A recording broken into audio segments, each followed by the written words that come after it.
Hello friends, എല്ലാവർക്കും Nethyasmagicന്റെ പുതിയൊരു എപ്പിസോഡിലേക്ക് സ്വാഗതം.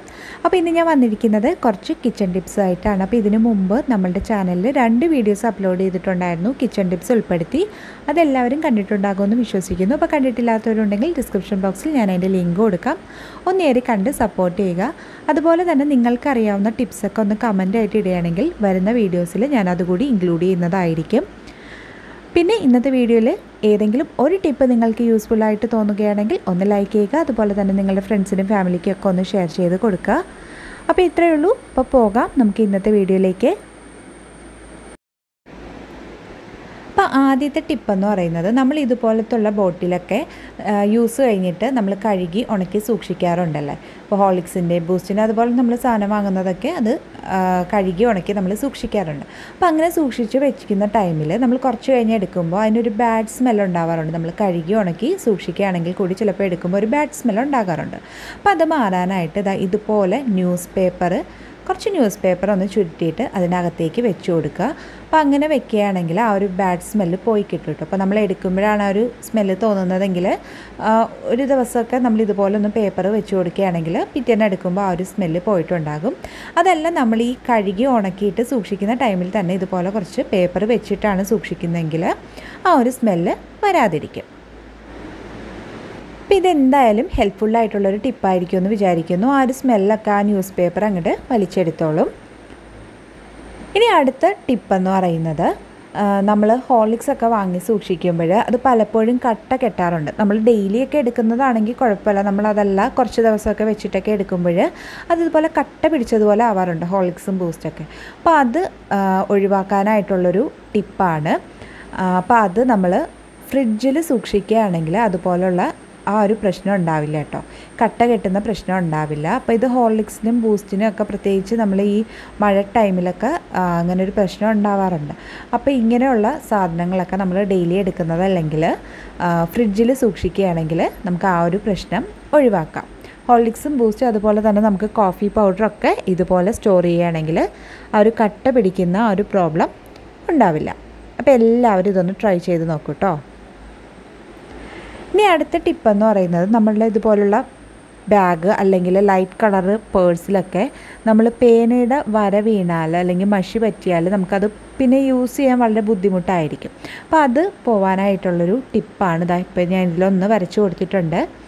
വൈറ്റ് കളർ ബാഗായിരുന്നു, അപ്പോൾ അതിൽ ഞാനൊന്ന് വരച്ച് കൊടുത്തിട്ടുണ്ട് പേന വെച്ചിട്ട്. അപ്പോൾ ഇത് പോകാനായിട്ടുള്ളൊരു ടിപ്പാണ്. അപ്പോൾ ഇതിന് നമുക്ക് ആവശ്യമുള്ളത് പെർഫ്യൂമാണ് കേട്ടോ. നമുക്ക് ഏത് പെർഫ്യൂം വേണമെങ്കിലും യൂസ് ചെയ്യാം. നമ്മൾ യൂസ് ചെയ്യുന്ന ഏതെങ്കിലും ഒരു പെർഫ്യൂം അത് കുറച്ച് അതിലേക്കൊന്ന് സ്പ്രേ ചെയ്ത് കൊടുക്കുക. എന്നിട്ട് 1-2 സെക്കൻഡ് ഒന്ന് വെയിറ്റ് ചെയ്യുക. അതാ നമുക്ക് കാണുമ്പോൾ അറിയാൻ പറ്റുന്നുണ്ട്, നമ്മളത് സ്പ്രേ ചെയ്തപ്പോൾ തന്നെ അത് മഷിയൊക്കെ കണ്ടോ മാറുന്നുണ്ട്. അപ്പോൾ അത് കഴിഞ്ഞ ശേഷം ഒരു ടിഷ്യൂ പേപ്പറോ ടവലോ വെച്ചിട്ട് ഒന്ന് തുടച്ചെടുക്കുക. പെട്ടെന്ന് തന്നെ പോയി കിട്ടും. ഇനി ഒരുപാടൊക്കെ ഉണ്ടെങ്കിൽ ഇത് ഒന്നുകൂടി ഒന്ന് റിപ്പീറ്റ് ചെയ്യുക കേട്ടോ, നല്ല ക്ലീൻ ആകാനായിട്ട്. ഇതുപോലെ തന്നെ ഒന്നുകൂടി ഒന്ന് സ്പ്രേ ചെയ്ത് കൊടുത്തിട്ട് 1-2 സെക്കൻഡ് വെയിറ്റ് ചെയ്തിട്ട് തുടച്ചെടുത്താൽ മതി. അപ്പോൾ നമുക്ക് ആ ഒരു മഷിയുടെ ആ ഒരു സ്റ്റെയിൻ ഫുള്ളായിട്ട് തന്നെ മാറിക്കിട്ടും. അപ്പോൾ സാധാരണ നമ്മളിങ്ങനെയൊക്കെ വന്നാൽ പിന്നെ ആ ഒരു ബാഗ് അല്ലെങ്കിൽ പേഴ്സ് നമ്മൾ പിന്നെ യൂസ് ചെയ്യാൻ വളരെ ബുദ്ധിമുട്ടായിരിക്കും. അപ്പോൾ ഇതൊന്ന് ട്രൈ ചെയ്ത് നോക്കൂ കേട്ടോ. നല്ല ഈസി ആയിട്ടുള്ളൊരു മെത്തേഡാണ്, നമുക്ക് മഷിയുടെ ഒരു സ്റ്റെയിനും ഉണ്ടാവില്ല.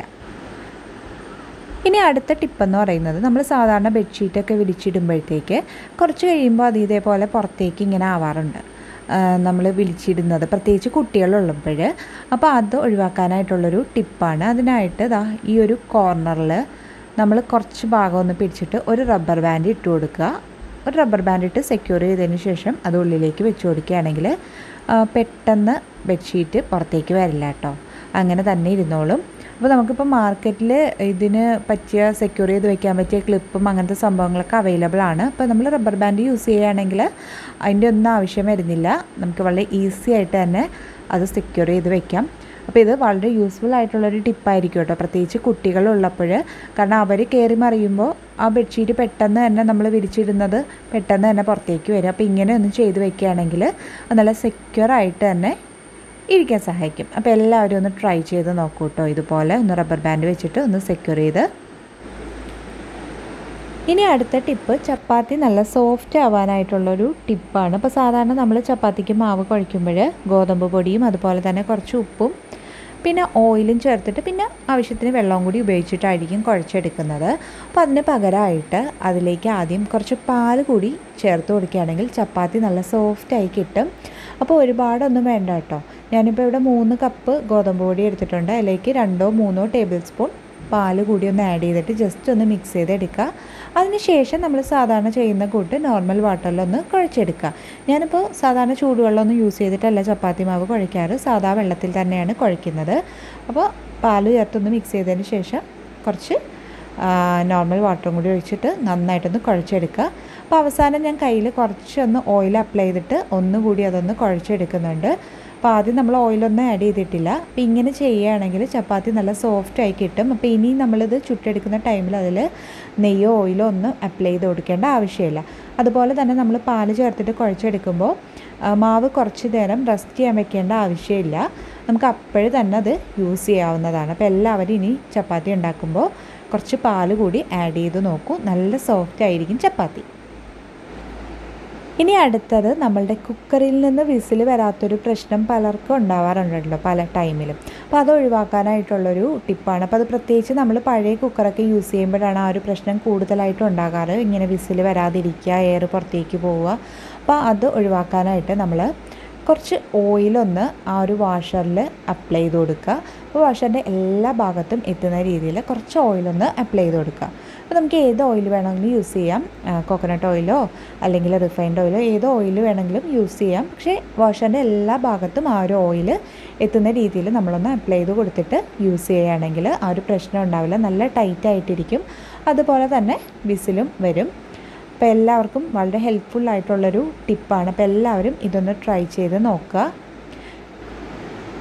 ഇനി അടുത്തത് ഓയിലിൻ്റെയൊക്കെ സ്റ്റെയിൻ പോകാനായിട്ടുള്ളൊരു ടിപ്പാണ്. അതിനായിട്ടൊരു ബൗളിലേക്ക് കുറച്ച് ഡിഷ് വാഷ് ലിക്വിഡ് ഒഴിച്ചു കൊടുക്കാം. അപ്പോൾ നമ്മളുടെ കയ്യിലുള്ള ഏതെങ്കിലും ഒരു ലിക്വിഡ് എടുത്താൽ മതി. പിന്നെ അതിലേക്ക് നമുക്ക് കുറച്ച് വെള്ളം കൂടി ആഡ് ചെയ്ത് കൊടുക്കാം. അപ്പോൾ ചെറിയ ചൂടുള്ള വെള്ളമാണെങ്കിൽ അത്രയും നല്ലത്. അതല്ലെങ്കിൽ നമുക്ക് നോർമൽ വാട്ടർ ആയാലും കുഴപ്പമില്ല. എന്നിട്ട് നന്നായിട്ടൊന്ന് മിക്സ് ചെയ്തെടുക്കുക. പിന്നെ ഏതിലാണോ ആ ഒരു ഓയിലിൻ്റെ സ്റ്റെയിൻ ഉള്ളത് അത് ഇതിലേക്കൊന്ന് വെച്ച് കൊടുക്കുക. അപ്പോൾ ഞാനിപ്പോൾ ഇവിടെ യൂസ് ചെയ്യുന്നത് അല്ലെങ്കിൽ എടുക്കുന്നത് നമ്മളുടെ ഓയിലിൻ്റെ ബ്രഷ് ഉണ്ടല്ലോ, ഓയിൽ സ്പ്രെഡ് ചെയ്യുന്ന ആ ഒരു ബ്രഷ്, അതാണ് ഇതിലേക്കൊന്ന് വെച്ച് കൊടുക്കുന്നത്. അപ്പോൾ അത് നമ്മൾ സാധാരണ യൂസ് ചെയ്തിട്ട് കഴുകിയെടുത്താലും ആ ഒരു ഓയിലിൻ്റെ സ്റ്റെയിൻ കംപ്ലീറ്റ് ആയിട്ട് പോകില്ല. അപ്പോൾ ഇതുപോലെ ഒന്ന് നമ്മൾ വെള്ളത്തിൽ മുക്കി വെച്ചിട്ട് ഒരു 15 to 20 മിനിറ്റ്സ് ഒന്ന് വെയിറ്റ് ചെയ്തതിന് ശേഷം എടുക്കുകയാണെങ്കിൽ ആ ഓയിലിൻ്റെ സ്റ്റെയിൻ കംപ്ലീറ്റ് ആയിട്ട് മാറും. അപ്പോൾ ഇതുപോലെ തന്നെ നമുക്ക് സ്പാച്ചിലേക്ക് ഉണ്ടെങ്കിൽ ഇതുപോലെ ചെയ്ത് വെക്കാം കേട്ടോ. ആ ഓയിലിൻ്റെ സ്റ്റെയിൻ കംപ്ലീറ്റ് ആയിട്ട് തന്നെ മാറിക്കിട്ടും. അപ്പോൾ ഒരു 20 മിനിറ്റ്സ് കഴിഞ്ഞിട്ട് നമുക്ക് നോക്കാം. ഇപ്പോൾ ഒരു 20 മിനിറ്റ്സ് ആയിട്ടുണ്ട്. ആ ഓയിലിൻ്റെ സ്റ്റെയിനൊക്കെ ഫുള്ളായിട്ട് മാറിയിട്ടുണ്ട്. അത് ഫുൾ ആ വെള്ളത്തിലേക്ക് അബ്സോർബ് ആയിട്ടുണ്ട്. പിന്നെ ഇത് നമ്മൾ ജസ്റ്റ് ഒന്ന് നോർമൽ വാട്ടറിൽ കഴുകിയെടുത്താൽ മാത്രം മതി. അപ്പോൾ ഇതും വളരെ യൂസ്ഫുൾ ആയിരിക്കും എന്ന് വിചാരിക്കുന്നു.